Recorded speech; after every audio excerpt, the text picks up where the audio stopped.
Welcome to the Sports Scouting Report podcast with Lee Brecheen. Hey everyone, you're listening to Sports Scouting Report. I'm Lee Brecheen, your host. Our co-host today is Jace LeJeune, our editor for Louisiana Football Magazine. Started in '97. I'm old as a fossil. Yeah, Jace is learning everything, and we got a guest today. One of my friends now, going back to the early '90s, Josh Booty, former LSU quarterback, former Cleveland Brown, former Oakland Raider, former world football quarterback recently. Playing the Europeans, everybody. And we've got Josh on from Arizona, actually. I know he's sipping some coffee right now, trying to wake up like we are. But thanks for joining us, man. Well, thank you for having me, man. When you say you're a fossil, that makes me a fossil because I think I was around when you were getting your start. And so it's always fun to be with you, Lee. And Jace, thanks for, I guess, getting in touch with me yesterday and putting this together, brother. Yeah, man. We know that coffee's pretty good there in Arizona. I know it's beautiful over there. Before we get started, talk about Arizona. It's a beautiful place, huh, Josh? It is. I'm in Scottsdale. There's a lot of retired players and players that are still, I guess, trying to get their careers going. A lot of guys train out here. I'm actually out here with my nephew, General, who's a quarterback at Tyler Junior College. He led the nation in passing in junior college passing, and I think he's second in touchdowns and first. He's out here, and we're training for 3 days. There's about 12 college kids out here. Spencer Rattler's one. We're putting these guys through some stuff. Brock Osweiler's a buddy of mine. He's training them in the afternoon. Me and Noel Mazzoni are training the guys in the morning. So we've got a little bit of that going on out here, and the weather is perfect. It's about 65 and sunny, and it calls for a lot of beautiful days this time of year out here. What's the latest on General, Josh, your nephew? What's going on with him? Did he sign anywhere, go on anywhere yet? Or he hasn't signed anywhere yet. There's 4 or 5 schools that are hard after him, but he wants to be in the perfect situation. We were talking about it last night. I think he's going to try to talk to Gus Malzahn today at UCF. So he's got some opportunities, but if the big schools don't come knocking, big Power 5 schools, and I think he might go to Tyler again. We have a family friend that's the offensive coordinator there, and that's why he ended up at Tyler Junior College. They went all the way to the semifinals of the national championship last year, so they had a really, really good year. And that offensive coordinator's coming back. General, he played at 4 different schools in high school. His freshman, sophomore, junior, and senior year were all at different programs. He never has had the same offensive coordinator twice in a row. Yeah. And so we're like, maybe it's good to have one more year at the junior college level. We're out here working on mechanics and different things like that to get to the next level in terms of just his efficiency. He had a great year, but we want him to be thinking about, having a lot of success in the future. And like every kid, you want to get better every year. And so we're refining some things for him to be able to get the ball out quicker. Everybody wants to be like Aaron Rodgers these days. Speaking of Aaron Rodgers, he did 1 year, as in junior college in California. People don't realize that. Went to Cal Berkeley really don't take JC guys. We had a 4.0 GPA. And Aaron almost went back a second-year junior college, just like, General. I mean, if you can't get the offer that you're looking for, what's wrong with getting better, going back, getting better? And with all this COVID and how it's messed up scholarships. We're going to talk to Josh Booty. We're going to take a break. We're going to talk about the NFL, give out the top quarterbacks. My 3 cents, his 3 cents, Jace's 1 cent, I guess. And then we'll talk about the LSU coaching staff. I want to get your opinion of the bowl game. And I want to actually honor those guys today. I know everybody wants to talk about, it was horrible, but I want to honor the guys that actually suited up and said, hey, I'm going to stick with LSU and gut it out, and I want to talk about those guys, the 38 or 7 or 30, look like 15 guys, Josh. So we're going to be back. We're going to take a break. We're going to have more of Josh Booty, and we'll be right back. Listen, whatever you're driving right now, Tommy Harvey wants it. Bring it in to Harvey Subaru, Lexus of Shreveport, Bossier City, or John Harvey Toyota. They're paying big bucks for all trades right now. They'll cut you a check right there. Tell them Lee sent you. Welcome back. You listen to the Sports Scouting Report. I'm Lee Brecheen, your host. Jace LeJeune is joining us in the co-pilot seat here, and our Josh Booty from Arizona is called in. Josh, quarterbacks in NFL, before we get to LSU's bowl game, you know, there's a lot of good quarterbacks in the NFL, but then you look at how many teams don't have a bona fide Hall of Fame quarterback. And I want to start there first. And look, people might chew me up, spit me out, but I'm just talking about these are teams where we don't know where the guy's going to go. We don't know if he's going to be great or not. The Browns, all right, a lot of not solid there with Baker. The Steelers, you know, Ben's retiring. Minnesota, they need a quarterback for the next level. Chicago, we don't know how that's going to pan out. Saints, right? Redskins, Eagles, we don't know, you know, if Hurts is going to be a great quarterback. Broncos, 49ers, still don't know. Jaguars, we don't know if Lawrence is going to be that guy. The Colts, Wentz stays hurt. We don't know long-term there. Jets, we don't know that with the rookie from BYU. Carolina, man, it's just not looking like it's happening for Darnold or, you know, anybody there. Detroit, poor Detroit, man. The Giants, they're very bad.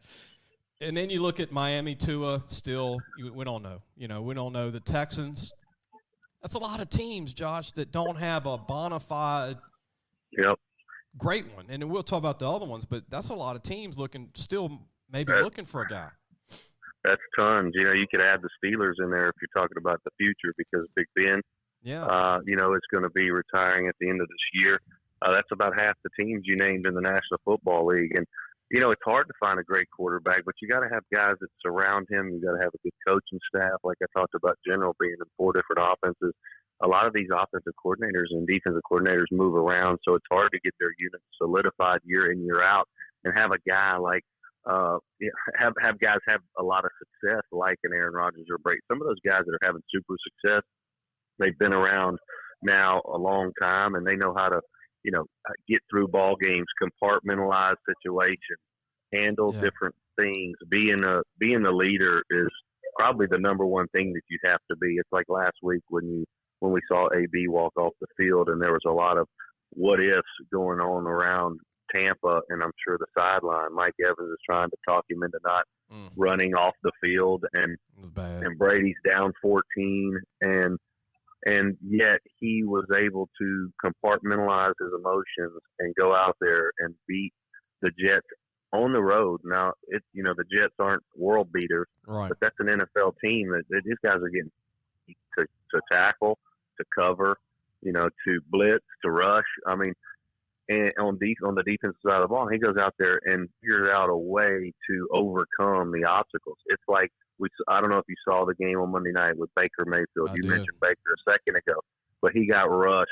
Watts and that whole group on the front side, on the front of that defense, they rushed him so hard that he got so flustered that he wasn't making the simple reads. And I forget who was doing the game in the booth, but they were showing some of the open receivers that were actually there, and he wasn't able to see them effectively and get the ball out on time to open guys when he wasn't affected by the rush. And so I think the rush and the people around you and the play calling is such a big thing for a quarterback, for their confidence, for their seeing the game, during when the bullets are flying during the game with the speed of the game. And so it's like, it's hard for young guys if you don't have a great offensive line. It's like Sam Darnold when he was in New York with the Jets 2 years ago.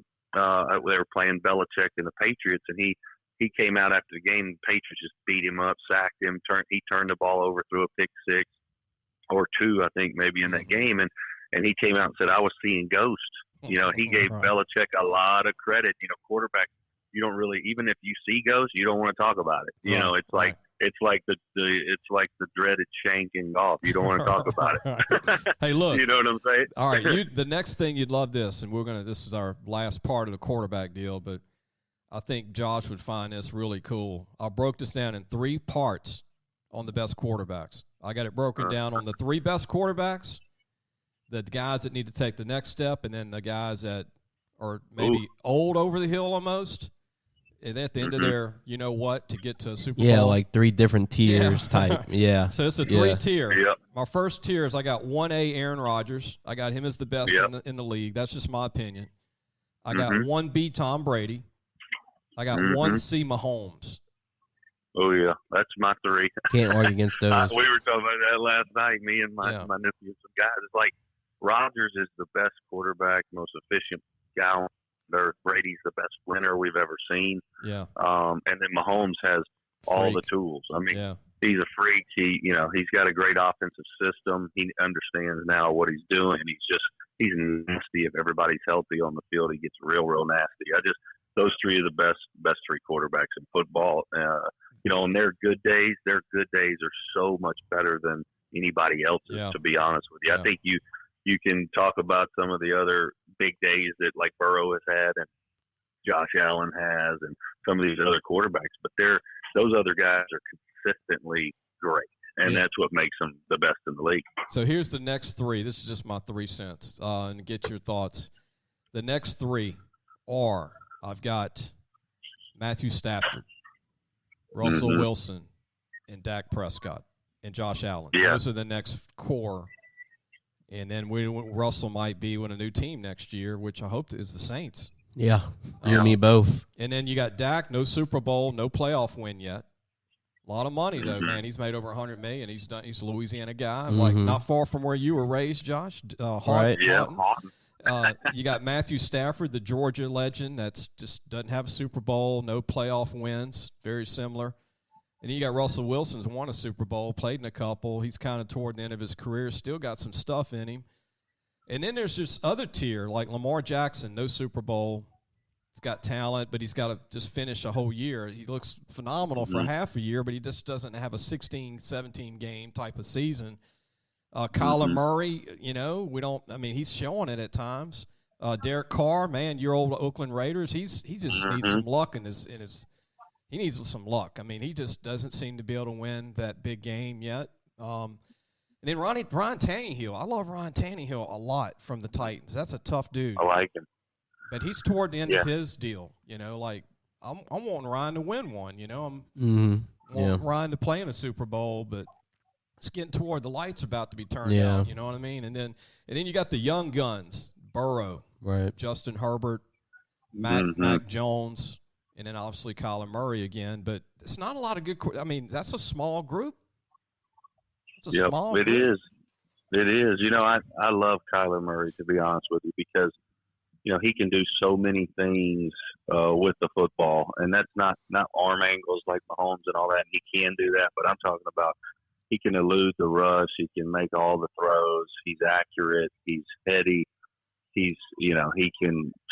I love how he throws on the run. He can drop the deep ball in. Russell Wilson's a lot like that. I think Bryce Young is going to be a lot like those two guys. I think he's kind of the future of the NFL too, to be honest with you. I love Herbert and Burrow. I think those guys have got as bright a future as young quarterbacks could possibly ever have. Coming into the league, I think when you talk about the Derek Carr and some of the other guys, Josh Allen, guys that they have tons of talent, they understand the game, they play at a very, very high level. They've got to win that one or two big games. They got to get to an AFC or NFC championship, and they got to get to a Super Bowl. Tannehill, with the great back, Derrick Henry back healthy, it's going to be fun to watch the Titans this year, how they come down the stretch.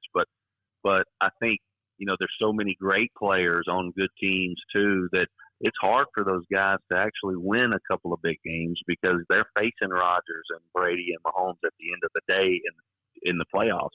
It's like this week's going to be fun to watch Herbert go up against Derek Carr because neither of them have won big games. Right. And one of them's going to win this week and win the division and set their team, sailing into the playoffs. And so I think those games are very fun, and that's the only divisional championship really game this week that determines the winner of their division. I'm sorry, and so that's going to be fun to watch when you got two quarterbacks going at it that need desperately and want desperately to take that next step. And you got two good ones right there. So this is fun time of year for quarterbacks because you can make a name for yourself in a whole new light when you win big playoff games. We've got Josh Booty talking with us all the way from Arizona. He's visiting. He's not living in Arizona. He's just traveling to friendly skies over there. He's traveling and working these guys out, staying in the game, working out a lot of these guys, working out his nephew, the general, who's might go back to Tyler Junior College, and might not if he gets that big signing papers in front of him. But, Josh, one thing I want to mention to you, I was not really sold on Kyler Murray being 5'9"-ish, making it in the league. Mm-hmm. You know, I knew he was great at Allen High School in Texas and A&M, then Oklahoma, but I had to put my head around, can a 5'9.5" quarterback make it in the NFL? And then I've watched him, and I'm like, this is the biggest freak. I've never seen a kid. I've never seen a guy run into the rush and then back up and set his feet and throw it, and I get sacked. You ever seen that? No, he's one of a kind, man. To be honest, I mean, when I watch Russell Wilson, I kind of think like Houdini a little bit, and I'm like, this guy is like a ninja. Kyler Murray, he's like ninja. You know, he's so much fun. He's like Manziel, but it's at a whole nother level because he's doing it in the NFL, not college. He looks like he runs a 4-flat 40 in that pocket. It's just, and he's so speedy, first step, quick. You know, he's got the quick release. He keeps his eyes up, which a lot of quarterbacks want. If you saw it the other night with Baker, once you get rushed and flustered, you know, your eyes go down. Yeah. You don't see the field. It's like Kyler Murray and them. They sustain even when the rush is bad. They can kind of get in and out of plays and keep their eyes up. And it's amazing. He can do so much. And you're right, at 5'9", you know, 10, 12 years ago, before the RPO, before the existence of the RPO in offensive systems, he wouldn't have been a first rounder because you have to have that 6'3", 6'4", 6'5" quarterback, the big strong arm. Everybody's looking for those guys, and they wouldn't have drafted a Baker or Kyler Murray, you know, under 6 foot in the first round. But now with the emergence of, you know, that position being more like a point guard. I talked to Noah Mazzoni about a month ago, who's he was a quarterback coach for the Jets, long-time coordinator in college football and all the conferences. He's been the ACC, SEC, Pac-12. He said that, I said, if you're recruiting a quarterback right now with this RPO, and he was with Sumlin for years, and he was with Sumlin 2 years ago at Arizona.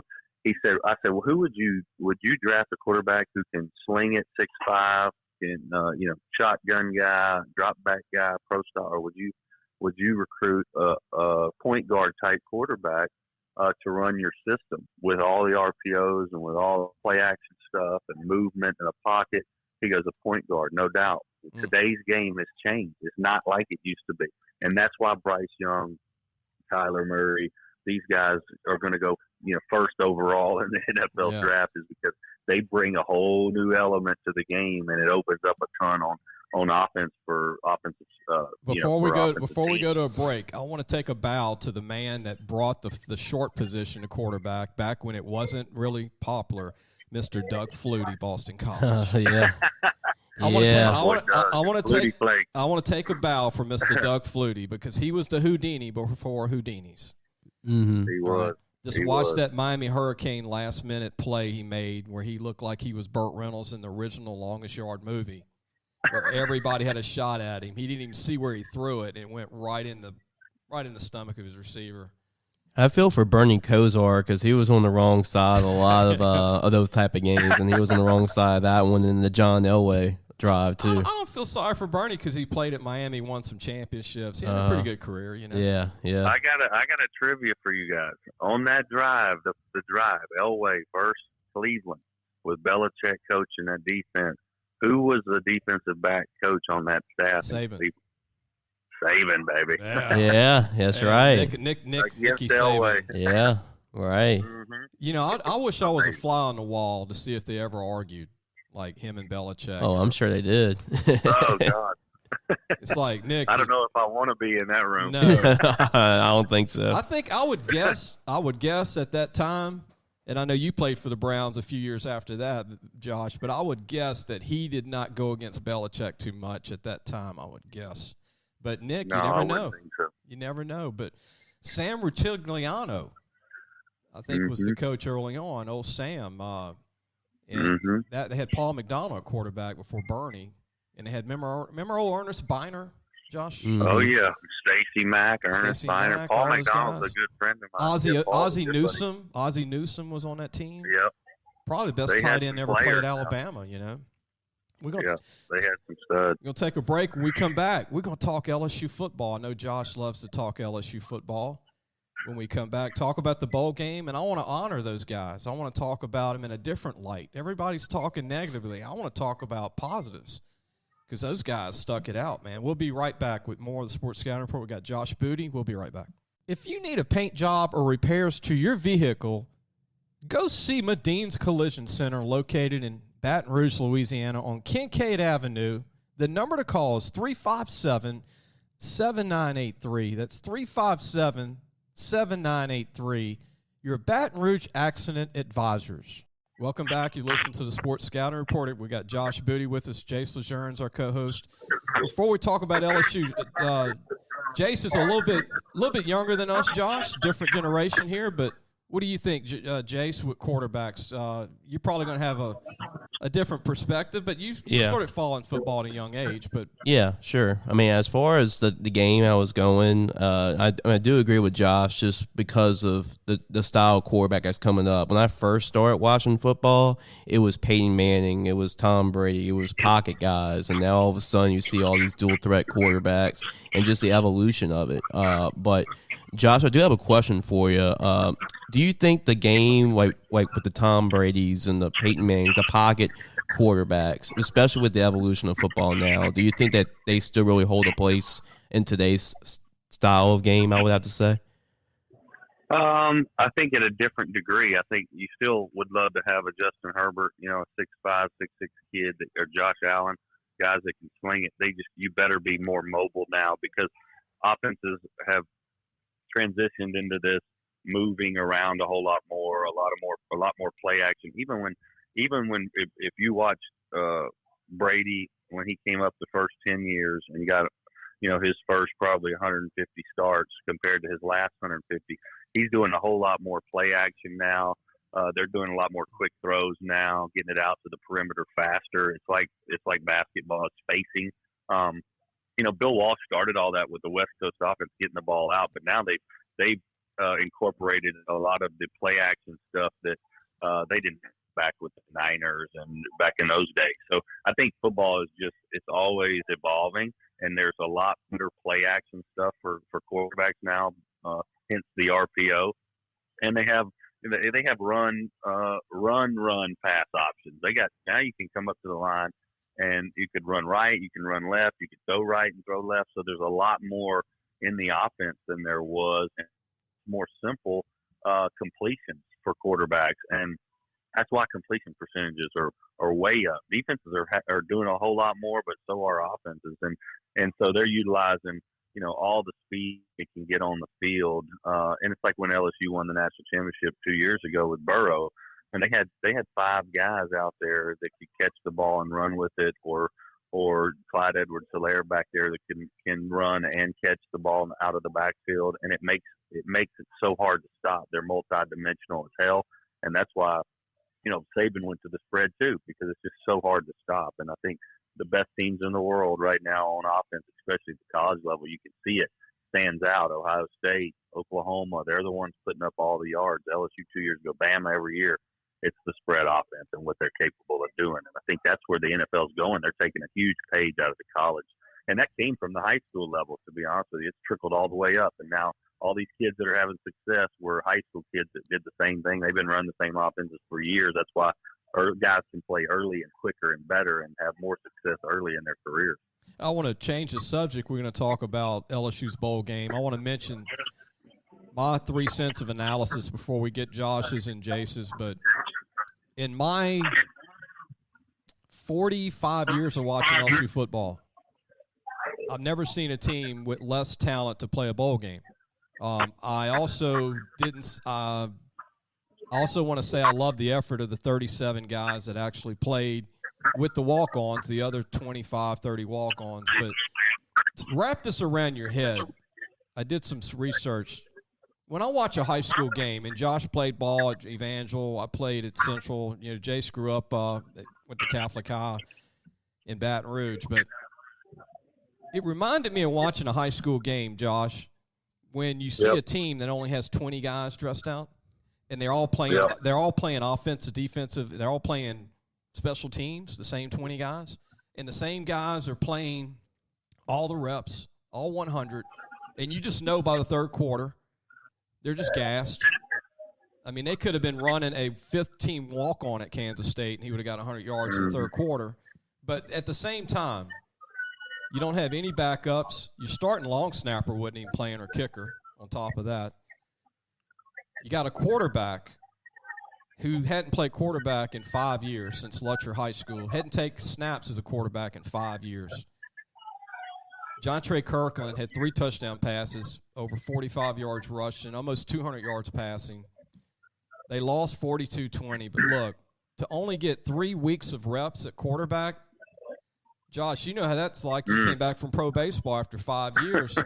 If somebody would have threw you out there after 3 weeks, missing 5 years of pro, like you did, you couldn't have done that in 3 weeks, huh? No, you're only as good as the people around you, and if you're shorthanded, you're playing with it's like going up to the plate with a 20-inch baseball bat instead of a 34-inch bat. You know what I'm saying? It's like, I hope they throw it inside, It's like, it's so difficult. You talked about the high school thing and, teams that have not a limited, I guess, number of players, no depth, on the depth chart. I mean, that's small town America, right? It's what it is. And it looks like LSU was small, playing small ball. And so, we knew it was going to be a tough outing when, Nussmeier isn't playing, Price isn't playing. We got guys like Elias Ricks electing to move on, Max Johnson, moving on. And I can't stand that they're going inside the division, but our side of the division, but we're conference. But I just, we ran the ball 37 times. We threw it 11. And Kansas State knew that that's what we were going to do once we didn't have a scholarship quarterback start, a real quarterback. And so you probably saw this kid play in high school, phenomenal athlete. I commend him on his effort, unbelievable. He'll always be a legend in my mind because he went out there and played when he's not even, been preparing to be a quarterback all year. And so that's very difficult when you're going into a bowl game against a team that's well coached, that's in a bowl game, have won a lot of games. They were there, for a reason. And you go out there and get your head pounded in and have to run the football. I mean, 37 runs and 11 passes. I mean, we're running it 75% of the time, really, and or 80% of the time. I don't even know what the math is on that. My Evangel math isn't that good, but that's a lot. That's a lot of that's a lot of having to run. That's a lot of short drives where we're having to punt and put our defense back out there. And like you said, they could have had anybody running against us. They're going to run for 100 plus, probably more than that, just based on us having to give them the ball so many times and us having a real young defense out there. Bless their hearts, you play as hard as you can, but you can't hold the fort down for that long, against the team. Yeah, Josh, I want to throw this out and get your thoughts, and Jace too. But I was thinking when I was watching that game, I felt for these kids, but at the same time, I respected the you-know-what out of them. And I thought of something. I said, you know what, in these times today, all these guys left for whatever reason, and these guys stuck it out. So they probably dressed 60 counting the walk-ons, okay? Mm-hmm. Let's give NIL deals to all 60 of these guys. Let's give everybody a Letterman's jacket that stuck with this team this year. Every one of them. What do you think of that? This is different, isn't it? It's different. These guys, I mean, let's make a statement. Saban's always ahead of the curve, right? Yep. So let's be ahead of the curve and say, all right, we admire you. We really love that you stuck with us, that you wanted to play and wear that purple and gold, and you wanted to represent the university. We're not even talking about the guys that left, but you were the ones that kept it together. We were able to play. A&M said, no, we're not doing it. And what do you think of that, giving these guys all I think it's genius. I think it's genius. You build your players up from within. It's like, why do you have a strength and conditioning program? Why do you go through, the hard dog days of summer out there training to build everyone up, the camaraderie? Why do you do things off the field as a team? It's like, I think it's genius to build those guys up in some way, shape, or form, whether it's getting them a leather jacket or whether it's getting them an NIL deal or something. It's, those guys laid it on the line. I was looking at something. There's 1,400 players in the NCAA that entered the transfer portal. Yeah. Is that crazy? And this look, whole game has changed. And you Josh, know? that's of yesterday. You know, that's going to go to Yeah. 2,500 when it's said and done. Which is unbelievable. There's no loyalty to these programs. No. So the guys that are loyal to your program, you've got to build them up, you know, and glorify those guys because they're paying the ultimate price, and that's getting out there and playing for the university. And I don't like the transfer portal. I think it's going to ruin college football. The NIL stuff is good. I wish it would be more balanced. You know, it's good for the guys like Bryce Young, but what about everybody else? You know, it's like that second team quarterback would like to get a $50 NIL deal. Right. You know, and so I think it's gonna put a lot of shade on college football, and the NCAA might need to rethink this thing, to be honest with you, because there's going to be no loyalty to programs. It's free agency left and right for every player, you know, and it is what it is right now. We're going to have to deal with it, but it hurts. They need it to hurts a lot of teams. You remember that movie Junction City with A&M? Bear Bryant? They need to make a movie called Barely Enough to Play the Bowl Game. That's exactly what it was. You know what I mean? Yeah. Let's do a behind the scenes of the guy that never played in his life, that's a walk-on, that's now getting to wear do his dream, right? And go out there and play and say, oh, I'm next? Oh, really? I'm playing? What? Like Rudy, huh? I get to go out there and actually feel this? But but like you said, what's the harm in starting a trend that is to build up your team, keep you guys, give a Letterman's jacket, make a video on it. You know what I mean? Let's get that excitement back, right? Yeah, I mean, this is a different deal, man. It's the attitude has got to change down there in terms of, you know, and that's a lot of places, to be honest with you. It's not just LSU. It's everybody but three schools. It's everybody but what? Alabama, Georgia, and Ohio State. Yeah, you're right. It's great. And Ohio State lost two quarterbacks in them, Jack Miller and Quinn Ewers. I mean, it's like those guys are, you know, one went to Texas and one went to Florida. Florida needs somebody, but they, you know, it's the game has changed, and we're seeing a different college football world right now. And I don't know if I like it or not, to be honest with you. I don't like it. I don't like it, but I love college football so much it's not going to make me stop watching it. But the loyalty to the programs used to be the biggest thing, you know, that we had. And, you know, in '99 I played for LSU, and we were terrible. DiNardo's last year, he gets fired. We had I thought we had a bad staff. I thought we didn't have any, real players. The cupboard was empty.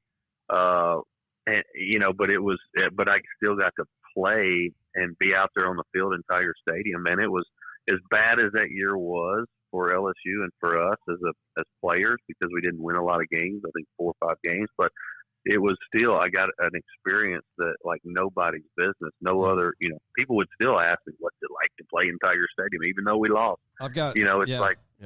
Anyways, that's part of the college football is being able to get out there on the field with the Tigers on your chest. I want to mention something that the public don't even know, and you might not even know this, Josh, and I don't know if Jace does, but I found out. I talked to 2 dads that have kids on LSU's team that are walk-ons. Did you know that for the last couple of years that under Ed Orgeron and his staff, they would not let the walk-ons walk with the team down the hill in their suits? That's terrible. And I didn't know that. And that's something that Coach Kelly, I hope, changes right away for camaraderie, for saying I'm out here holding the dummy, or I'm out here, you know, being a part as a walk-on, that they should be able to walk down that hill, even if they're in the back of the line, just to say, you know, I'm a part of this team. I get to walk down the hill. I agree with you. I agree with you. If you have a locker in the locker room, you're with the team everywhere they go. That's what I think. If you're allowing them to practice and to be a part of the organizational, you know, experience every day that you put together, and they're a part of helping you get better every day. Maybe they don't step on the field. Maybe they do. Special teams, second team, you know, gunner or whatever it is. You better be walking down the hill with the team. You better be riding the team bus. You know, and you might switch them in and out a little bit on some home games and road games and who you travel and all that. I understand that. But that experience of being at home and walking down the hill, those guys are paying the price too. And if you brought them in on the team, then they're a part of the team. So I'm taking them down the hill with me, because that's where, you know, they have social lives too, and their friends are the fans. and they're the student body, and you want everybody to be proud of those guys, just like the guy that's getting the big NIL deal. That's the way I feel. Yeah, if I'm a company, if I had the money, I would do it. But if I was a huge corporation, I would give all 38 of these guys NIL deals and all the walk-ons and say, hey, guys. That would be awesome. Let's make a movie about it. And they'll love you forever. And play harder for you. Let's call. You want to play hard for a coach like Pete Carroll because he loves his guys. Yeah. It's like I talked to Tim Hasselbeck because I've never had so much fun playing for a coach Pete Carroll. JD, same thing. He included everybody, and everybody had fun, and everybody would have died for him. And that's why he's successful. Hey, let's call Ron Howard and do a movie on him, Josh. There you go. You'll be director. You'll be director 2. Ron, director 1. Yeah. Bring your dad. They'll do the promotion and marketing for the football side of it. Get all you guys involved. At least a documentary. Yeah, I would. Yeah. I think it'd be a great story about what it's like to try and get through this. It was a great 2 weeks to make a movie, about 3 weeks really, the season too. But we're going to take a break. When we come back, we're going to talk Evangel Christian High School football, man. I was with Josh Booty at one of their games this past year against Dutchtown High School. Me and Josh had a chance to talk a lot, and they were young. And he's got 2 boys on the team, 2 twins. We're going to talk about them when we come back. You listen to Sports Scouting Report. We got Josh Booty as our guest. We'll be right back. Be sure to take your car and truck for all your tire needs to Treads and Care Tire Company located in Central. The number to call is 331-8144. Family owned and operated since 1971. That's Treads and Care Tire Company. Welcome back. You listen to the Sports Scouting Report. I am your host, Lee Brecheen. We got Josh Booty as our guest, Jace LeJeune as our co-host. Before we talk about Evangel Christian High School in Shreveport, I want to mention the staff is finally filled out. Josh at LSU. Brian Kelly hired Joe Sloan. I think he's a great recruiter from Tech. Does a great job. Brad Davis from Baton Rouge, O-line coach, thought he did a great job for the bowl game. Kerry Crooks played at Iowa. I remember he was a great DB from Dallas. Brian Polian, great special teams guy, great recruiter. Mike Denbrock is offensive coordinator. I thought he did a lot with not a lot. And then you got Matt House, a great coach, linebackers coach. Chiefs was at Kentucky. Great coordinator. Frank Wilson's back, Louisiana and New Orleans recruiter. Robert Steeples, Missouri guy from St. Louis, won a state championship in St. Louis, Missouri as a high school coach. Jamar Kane led Oklahoma, led the Big 12 in sacks. He was their DN's coach. He's the D-line coach. Jack Flint comes in as the strength coordinator from Notre Dame, and there's one more opening. And I don't know what position Robert Steeples will coach, is kind of left open. And I'm thinking they're going to have a safety coach and a corner coach, Josh. And I guess they haven't figured out if they're going to have a D-end coach, D-tackle coach, or I don't know who the 10th guy will be, but we'll find out soon. What do you think? I like the staff, to be honest with you. Of course, they needed to be changed in the building, and we talked about, how Orgeron handled some of the stuff, and I like it, but at the same time, there needed to be change. Everybody knew it. Yeah. I think we've got guys that can recruit, and that's going to be a huge deal. It's crazy. We talked about the game changing.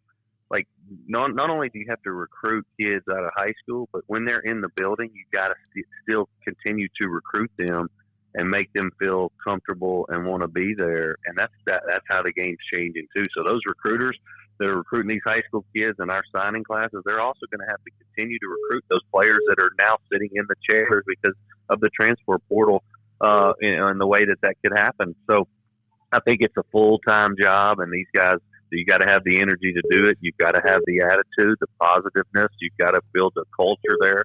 And Brian Kelly, he's good at discipline and creating a winner. We've seen that, and now he doesn't have as many academic restrictions as he did at Notre Dame. We can go get a lot of the players that he probably would love to recruit.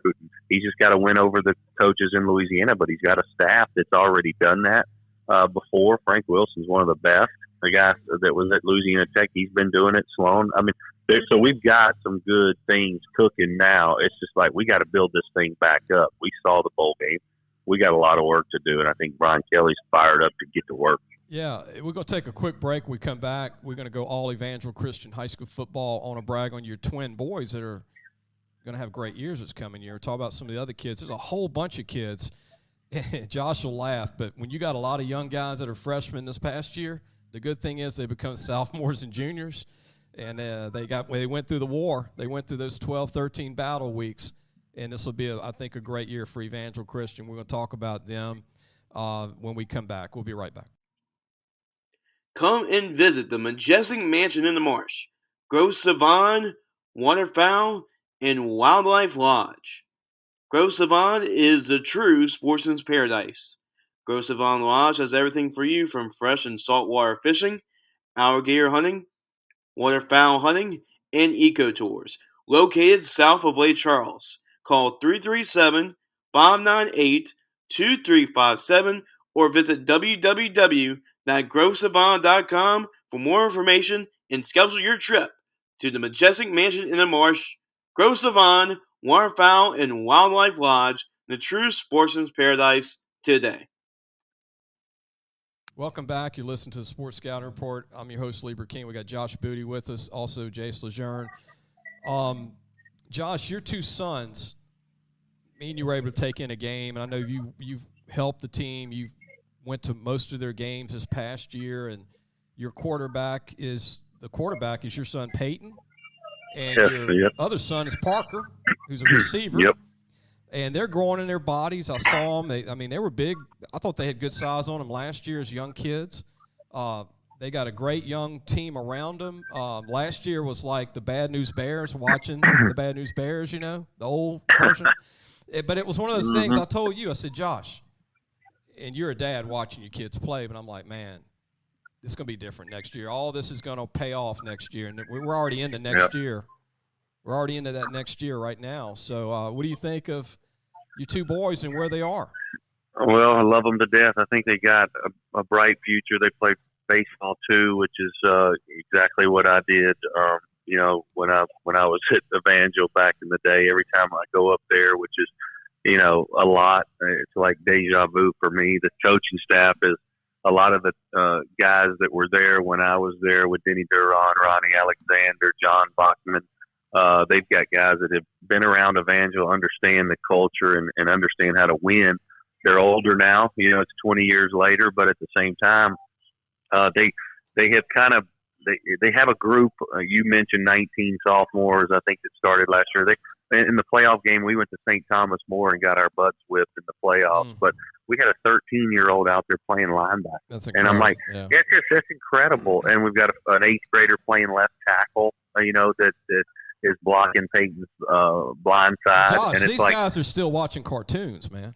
It's unbelievable. And so I'm like, is this really, where Evangel's at right now? First of all, because we got to where we were world beaters. And, when Brock Berlin was there, when JD, my brother, was there, ranked in the national championships. It's like, we were the Catholic High or the West Monroe or the John Curtis. We're in that group, and no one would want to play us out of district. We had to do a national schedule. Shoot, we were playing De La Salle in Concord, California, the first ever game on national TV on ESPN. Dallas ever. Carter, number one team Dallas in the country. Carter. We played a lot of great teams, and they went over to play Allen. And that's biting off a lot, for a small high school like Evangel in Shreveport. But the deal is they got 19 sophomores that are going to be juniors next year. They got a weight program that is these kids are catching, their hair is on fire. They want to be in there. They want to get bigger, faster, stronger. They bought in, and they're going to, just by osmosis of working hard every day, they're going to get much bigger. They've got several kids that have come over there that'll help them out. So I think that a district championship is well within their reach next year, and maybe a little run in the playoffs. And then their senior year, I think the sky's the limit for them in terms of winning a state championship and getting to where they want to get to. They're goal setters. My kids love it. Parker had 1,100 yards receiving, was MVP of the district as a receiver, as a sophomore. So, he's a good player. He's 6'2", 200. Peyton's the same thing, and he's going to get better and more efficient. And I think when you get guys in front of you that understand football and receivers that know how to catch and run with it, you can play pitch and catch, then and these guys start getting older, then you'll see a total different team in a matter of a year or two. It's like what happened with E.D. White. Evangel beat them 80-7 2 years ago, and then E.D. White goes, all the way. So I think that a lot of things can happen, and you reminded me of that on the sideline. I said, hey, don't get down on them. They got 2 more years, and they're all together, and there's 19 of them that are playing, getting experience. That's a good thing. Well, you know what? To bring you back to that night, and this is what I love about high school football. I mean, you're a dad, man. You're not the guy that played in the NFL. You're a dad that night. You're showing up. You flying in to watch the game, and I think you're fixing a car right in the parking lot. Yeah. And I was like, Josh, you nervous? Yeah. I'm like, heck yeah, I'm nervous. And I'm like, I know you are, man. And then it's like, if you're not competing and you're young, it's tough to watch. But at the same time, I'm glad I was there to kind of buffer you and say, hey, man, remember? You did. You brought me down to real life, lessons with Lee.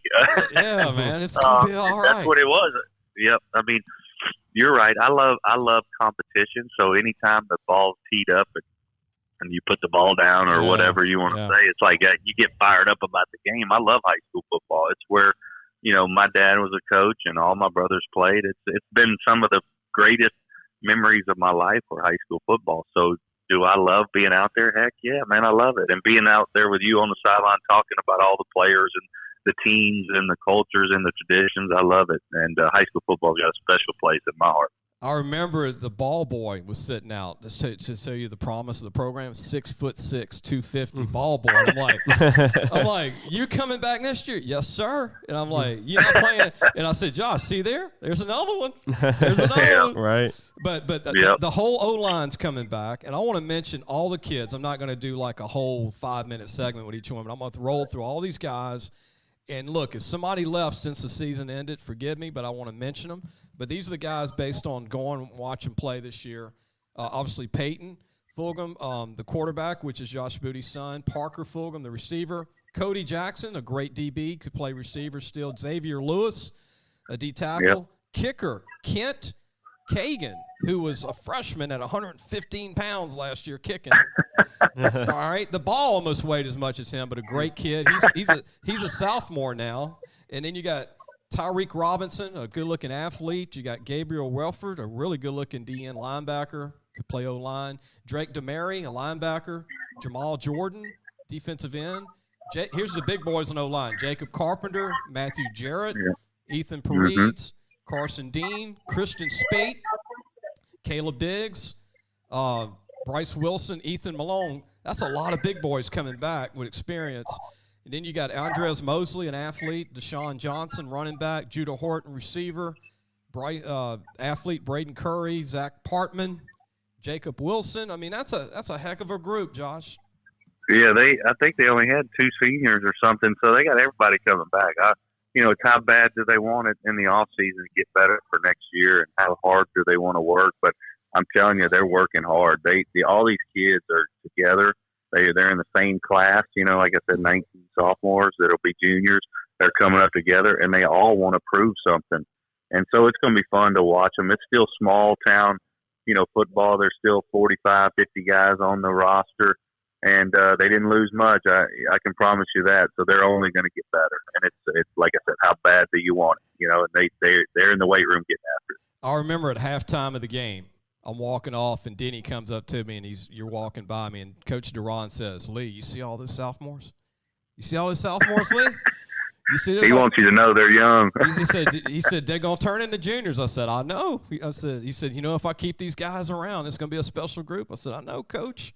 Y'all just got to get through these 4 weeks. Yeah, and Denny's an unbelievable motivator too. I think that's his best asset is he can rally the troops. And so he's going to keep those kids around. None of them's left. They're all fired up to get better, and that's the start. And I was telling Josh, I remember, Dutchtown, Jason knows it. Dutchtown's a pretty good 5A team. Yeah. And their experienced team, they had 30 seniors. Mm-hmm. And I was like, Josh, they got 30 seniors. He was like, we got to catch that ball. We got to make that tackle. We got to catch it. I'm like, all right, it's going to be all right. It's going to be all right. But we're going to take a break, come back, finish the show with Josh. I know he's got other things to do. He's got to go train some guys. We'll be right back with one final quick segment. Josh Booty, we'll be right back. Gage Telecommunications has served Louisiana for over 40 years, providing the telecommunications and IT services that help your business stay connected. Let Gage create a custom, tailored solution for your business and become your partner in technology. Give them a call today at 225-753-4243 and help your business get better connected with Gage. Welcome back. You're listening to Sports Scouting Report. We've got Josh Booty as our guest, Jace LeJeune. Jace, do you have a question for Josh before we end the show? Yeah, I mean, just talking about we talked about the transfer portal a little bit earlier, Josh, and I just found it just absolutely insane that just maybe 2 years ago when this first was just starting to become a thing, that it was always like backup quarterbacks and backup guys that are going somewhere else to play somewhere. I get that, but now you see starting quarterbacks at starting programs, at big programs going to other schools. Like the other day, Caleb Williams started Oklahoma. Had a great year. And he goes somewhere else and in the portal, and then all these quarterbacks are playing just a big carousel going on. I really can't keep a track of everything going on. You know what's so crazy, Josh, is that when I woke up one morning, I'm seeing the A&M quarterback leaving and Max Johnson leaving both. Mm-hmm. Yep. They took all the snaps. Both guys took all snaps. There wasn't another guy getting snaps. Crazy. And so it's like, wait a minute. Where is Zach going from A&M? And then does Jimbo want to work a new guy with no snaps? I mean, that's not an easy deal. Yeah, I can't keep track of it all. And then Max Johnson's got to compete against 2 All-American Texas kids. That's not a guarantee. Yeah, right. And then you got the guy from Longview coming back, Haynes King, who played a little bit in the first couple of games. But yeah, it's so crazy right now. I don't know. I'm just my brain. I can't even wrap my brain around it. It's NFL free agency is what it is. It is, man. It's if you're just a kind of a half-hearted fan, you would wake up and be watching a ball game like LSU and when they're playing A&M next year and go, wait a minute, Max Johnson's over there. That doesn't even make sense, unless you're tuned in every day. The average fan would wake up and go, what, am I seeing things? It's crazy. Caleb Williams took over the job for Spencer Rattler in the middle of the year because Spencer was struggling against the University of Texas, and Spencer was the number 1 preseason Heisman favorite. Caleb gets the job, gets all these reps, does great, and then he decides to leave because his coach goes to USC. So the coaching carousel has a lot to do with it, but at the same time, it's like I got to get to the best situation possible, and now it is free agency, and that's why this game will, unless they ever go back, it'll never be the same because I can be Max Johnson and I can go play within the division or same side of the division in the conference. That's crazy. And yet, if I'm Max Johnson and there's uncertainty at the place that I'm at, or my coach leaves, or my coordinator leaves, or my quarterback coach, or whoever recruited me leaves, now I'm free to go because in my mind I'm like I got to go to the best place for me because it's ultimately to try to get to the NFL. If you're a guy like Max, or Caleb Williams, how do I get to the NFL? Because that's what this thing is, a stepping stone nowadays for a lot of these high-profile kids. Let me mention this. Since you're going to be working with Spencer Rattler today and this weekend, he's an Arizona boy, as you know, and then an Arizona boy went to Oklahoma. Now he's a South Carolina That's right. He's a Gamecock now. That's right. So that's right. He's going to be a thorn in a lot of people's this year in SEC. But what do you think of Spencer being around him, Josh? What do you think of Spencer Rattler? Well, I think he's a good player. I mean, just to get to the opportunity to be a starter at Oklahoma and to be that high profile of a recruit, I think there's some things that he needs to do better. I think he takes way too many chances with the football, and that's a lot of young players who've got away with, every type of throw. We talk about get away with murder as a quarterback. Like in high school, you can do that. It's like you can throw ball to double coverage, but because you maybe have a better team or a better arm, you can get away with some of that. But when you get to the next level, and when he'll be in the SEC, which is even tougher than the Big 12 next year, he's going to have to make the right read and let the players make the plays around you. It's like get the ball to the right guy, and that's what makes quarterbacking. You make quarterbacking simple for yourself, and I think he tried to make it hard.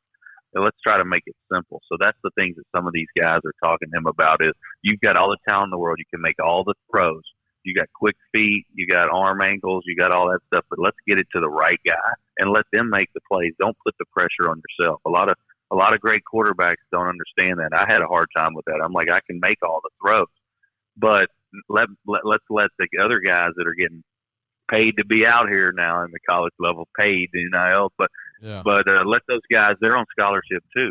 And when I learned that at LSU my second year with Jimbo, he's like, dude, you have, a first round arm. It's just like, let's get the ball to the right guy, and that's what quarterbacking is all about. I want to mention this before we go. I want your prediction on national championship game before we go. But I just thought of something. If you would have been coming out today, and the MLB was offering you 1.6, which you got in that range, you could have got. I think you could have got, because you were National Player of the Year in high school football. I think you could have got a $2 million NIL deal, and you probably would. You would have been able to go straight to college. Right. Yeah, it's a game changer. It's like Connor Wegman. He's going to be our high school quarterback of the year for the National Quarterback Club. We do an event here in Scottsdale. He's going to A&M, but he's a baseball player too. Like he could be a first rounder. I don't know what's going to happen with him this spring. Depends on his baseball and how he does in high school baseball. But he's the kind of guy like I was that played two sports. Kyler Murray the same way. I think in college now I could have gone to LSU being a high profile program, or could have gone anywhere really and get paid probably more than that signing bonus was. Now those signing bonuses in first round have increased since I was there. But yeah, you're right. It's a game changer for dual sport guys. And what do you think? I'm predicting Georgia to win, even though I think Alabama will win. I just don't want Alabama to win. But I want Georgia to find their mojo again. Yeah. Well, yeah, it's going to be a tough one because Bryce Young is so good, and I think Bama's rolled off 7 in a row against Georgia. Georgia beat Bama the first year Saban was there. Was that 2006 or 7?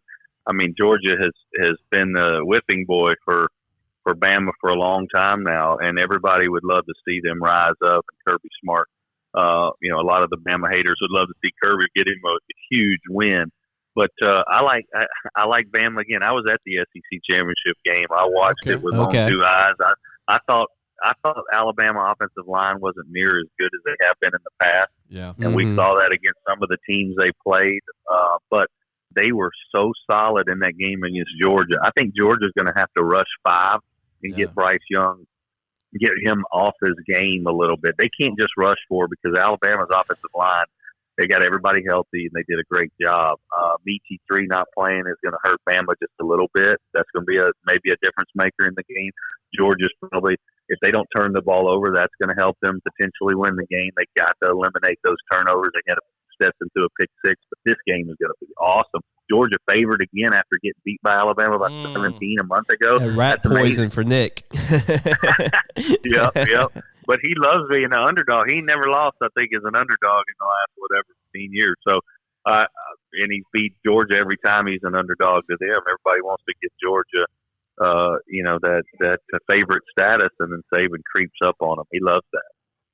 Josh, I don't care if Georgia wins 11-10. I just want them to win. I just want a new team. I want a new sheriff in town. It would be a good story. It really would. Yeah, I'm just. It would be. I'm not even going to watch Bama lift a trophy after this if they win. I just don't want to watch it. It's like, okay, Saban's got more rings than fingers, right? I mean, he's just like, okay. I mean, if you had to bet your life on it, though, would you bet Kirby Smart in this game? I don't know. No. My life depended on it. If your life depended on it, right. My heart is Alabama wins, but I want Georgia to win. So, I think Bama's going to win. I mean, I can't pick against Nick Saban. He just proves you wrong and wrong again. If you do Josh, so. You know what? I can't wrap this around my head. The highlight of the LSU season was watching LSU's D line dominate Alabama's O line. Yeah, that was. I know. That was crazy. It was. That was the freakiest thing. I mean, it was the perfect game and LSU shut Bama down. And a lot of their guys out. And yet, it's just Damone Clark went off the Uh-huh. Neil Farrell was dominant in that game. But it's like Georgia, come on, man. You got all you guys. You can't look better than LSU. Come Right. on, man. Right. What's the deal? Well, I guarantee you, for a month since their loss to Bama, Kirby has been on their butts and they're working hard. So they're geared to go and win this game because they've been working so hard in the weight room and making adjustments that things have went bad in that game against Bama. That they took it out on Michigan and they might take it back out on Bama. Georgia's definitely got to win this ball game. I'm just thinking if my life depended on it, I'd have to go with Bama because of history. Here's what Georgia doesn't have. They don't have a running game. That's just my opinion. They don't have a dominant running back. Mm-hmm.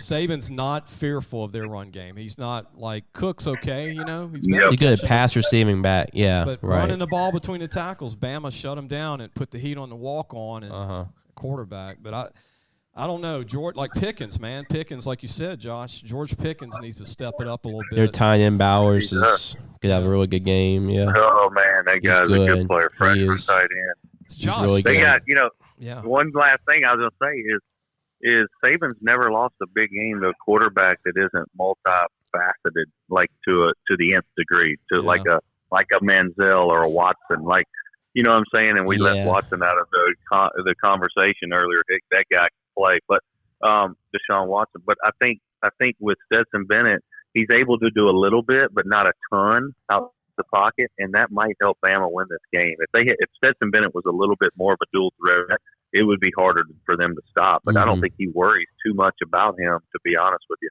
And Joe Burrow's running is what won that game against Bama. Yeah, you're right. Yeah. You're right. It's a generational quarterback to beat him. Yep. Yeah. Well, Josh, look, go on Arizona. Thanks. I know you're doing a great job, man. Time is flying by. Thank you for being a good friend and being a part of our show again. And when you're in town, call me. Obviously, you need help with general. I'm glad to promote your boys and promote this Evangel program too today. And we'll talk to you soon, man. Appreciate it, Josh. I appreciate you guys and all y'all do for Louisiana football, brother. I love it. And of course, I wait for your magazine to come out every year, and you guys are doing an unbelievable job. And I know the kids and the parents, they really, really enjoy what you guys do for the state of Louisiana and for football. So I appreciate you guys calling. All right. Thanks, Josh. Appreciate it, Josh. Thanks a lot. Be good. Be good. Right. You too.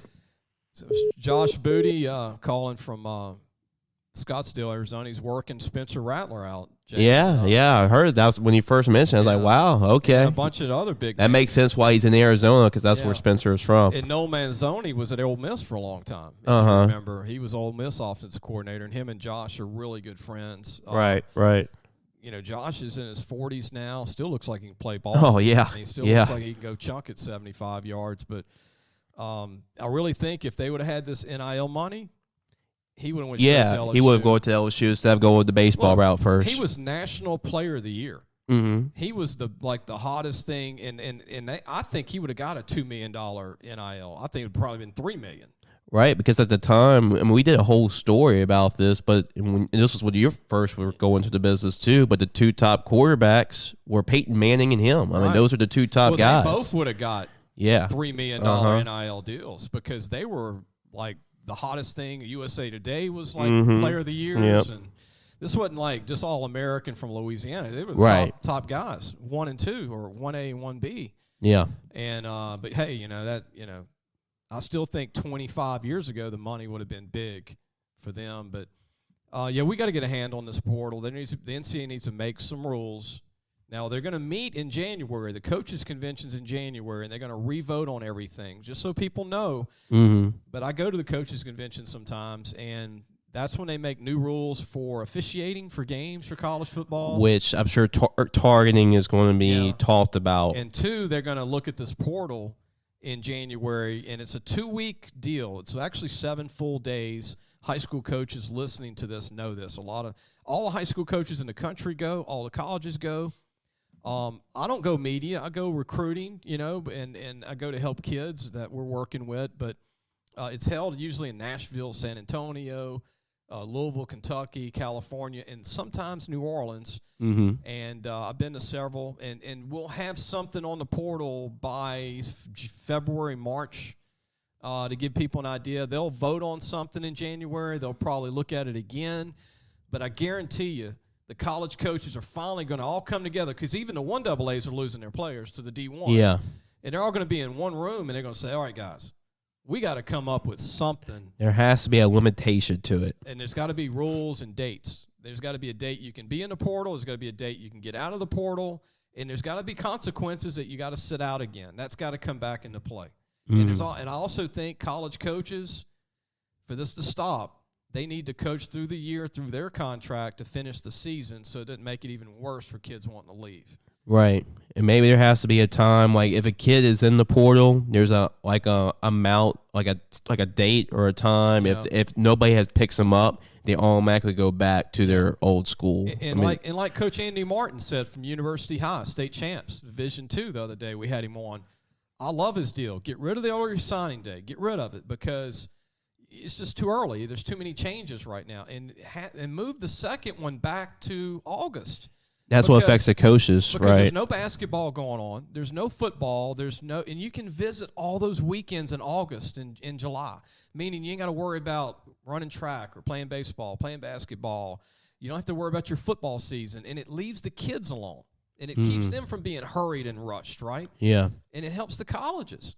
And that's another thing, too, we talked about a whole lot on this podcast, was last year a lot of guys didn't even get the chance to visit the university that they're about to attend because of COVID. So they signed over a Zoom meeting or something that they've seen or something that they expected to happen. But, I mean, that's another reason why a lot of people are not satisfied with where they're at, because they haven't got a chance to really go to that university or visit before they sign. Well, they didn't get to spend a night. And then you go to college and you're like, nah, it's not a good fit for me. Yeah. LSU lost a tight end from Mississippi this past year who didn't stay through preseason because he finally visited. Yeah. He signed Zoom from Olive Branch. Now, he visited, I think, a camp. But he didn't, like you said, he never took an actual visit where he stayed. Yeah. And toured the school. And these quarterbacks. Now, look, quarterbacks. It's out of control. Let me tell you something. Quarterbacks. I never thought I'd see the day where a quarterback would have a great year and still leave. Yeah. Like, have a great year. Like, Caleb Williams had a great year for Oklahoma, and he's got the Williams kids in the portal now, the receiver from Florida. They're the top two young guys. Right. You know, I've seen coaches leave, but it's like if they come back, Oklahoma's a powerhouse. Yeah. I mean, you get Ole Miss's offensive coordinator, Jeff Webby, and but if you lose Caleb Williams, some of the recruits might now want to leave because they came for Caleb Williams. Right. I mean, you're starting to say that, well, that kid commits to that school. I mean, to me, they commit to that coach and that coaching staff. I mean, those are the people that convince them to go. So whatever, like Lincoln Riley goes to USC, Caleb Williams said, well, this is the guy that convinced me to go here. Yeah. I'm going to go where he's at. Well, and then if you sign too many All-Americans in a class and you don't have a good year, you're gonna lose them. You're gonna look what happened to LSU. They signed a lot of great ones out for that 19 championship. Yeah. And they had a couple of bad years. They left. They all just took off. Like, I came here because it was a championship program. You taught me, you convinced me to say we're gonna win more of them, and they left. Now, if they really wanted to be at LSU, like really be at LSU, they would have stayed. No, they would have stayed. And some have. Yeah. Congrats to Greg Penn, who had a great bowl game, by the way. I thought Xavier Carter from Georgia had a hell of a game. He did. 17. Pig Cage looked pretty good out there, making some plays. Kiner showed toughness, Corey Kiner. Yep. And I was really proud of Ed Ingram and Daculus playing. Yep. They didn't have to. The whole line played. Shanahan. Yeah, the whole line played. Hines came back. Yep. But to not have a second unit, you can't win a game. No, I mean college football, especially where like the Power Five, you especially need that depth. And LSU didn't have, like you said, it was like watching a high school football game. I mean, with the amount of players that were on the sideline. It was like watching a team with 18, 20 kids play a team with 90 kids in a playoff game or a high school game. And it's just, we know how that works out usually. Yeah, and then also coaches, that's another thing we need to talk about. There are a lot of GAs and a lot of analysts that got their opportunity to really coach, and sometimes, it's a whole new can of worms that you open, and also with Jay Peets, he was on the sideline. I mean, he was in the press box all the time, so there were a lot of changes too, especially talking to new position coaches for those guys. We'll never know how good Peets is as a coach. Yeah, I think he's part of that. When the head coach has a bad year, people they're not retained. It's not the new guy's guy. It's not Kelly's guy.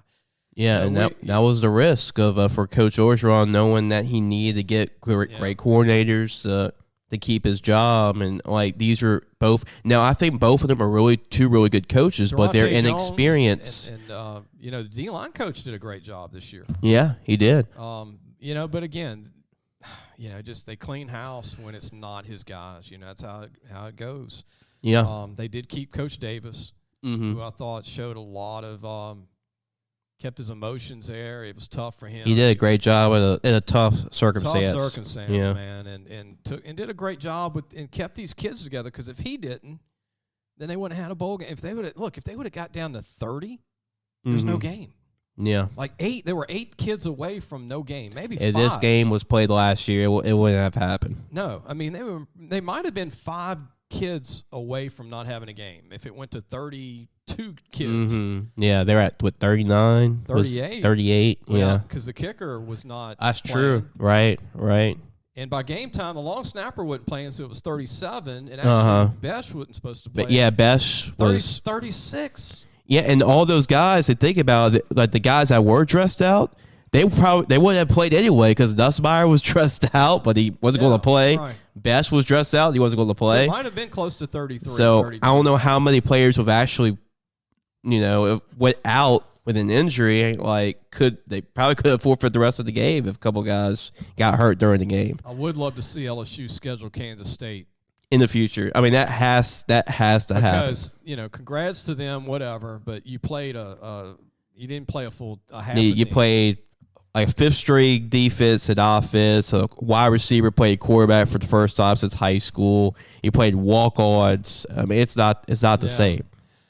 We're going to end the show. Go to lafootballmagazine.com. If you're an Evangel Christian parent or any parent, we're working on our 26th year of putting a preview magazine out this August. It goes out late August every year. We work on it from now to late July, and you can start pre-ordering next month, and we're not going to get it in. Obviously, it doesn't go out till early September, and we don't finish it till late August.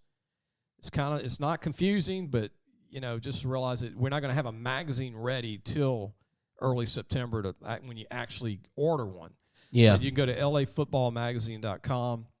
Hope you enjoyed Josh Booty. It's good to always have him on. Thanks, Jace. Yeah, no problem, Lee. And one more thing, we just had our video podcast up the other day with Coach Andy Martin, and a lot of great stuff. We aired an interview with Emory Jones that was really good from earlier this year, and we talked to Coach Martin about not only the state championship teams he's had, but really a lot of the conversations we had today about the portal, the portal, and the NIL. And it's a really good perspective to really have from a high school coach, really going through all that. Yeah, from University High, Division II state champs. Check it out on YouTube. Yep, and Podbean too. And our website. You can watch the show. Tell your friends. Send it to friends.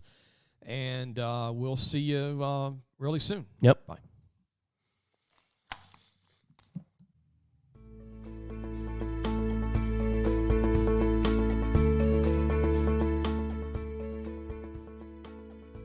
Thanks for listening to the Sports Scouting Report podcast with Lee Brecheen.